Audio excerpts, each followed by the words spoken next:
Let's take the US as an example.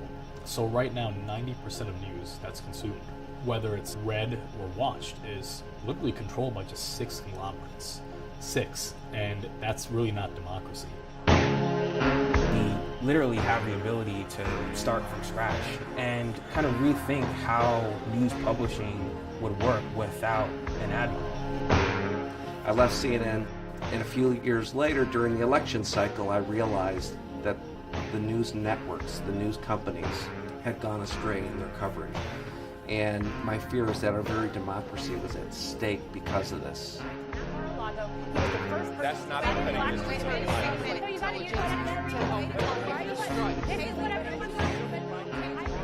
Pure democracy is decentralized. It doesn't have any central point of control.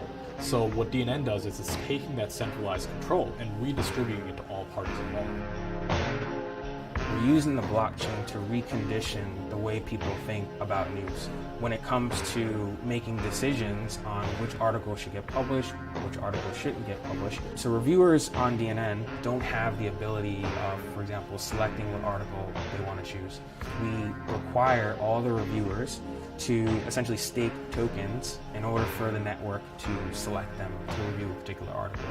And the idea is that using this stake and the fact that they cannot communicate during that review, we can actually get them to review the article in a more honest and more transparent way. There's this vast unaddressed market of people, again, who are craving more balanced and more factual, reliable news for public interest. Okay, that sort of blows open the whole fact-checking process and allows everyone to see what's going on behind the scenes, and allows everyone to participate at any given time, at any level. And what we're seeing more and more today is how fast people can pull out their devices and report the news in real time, but most importantly, it's coming from the field. There's no news organization that can predict what is going to happen in news. And because they can't predict, they have to always be there after.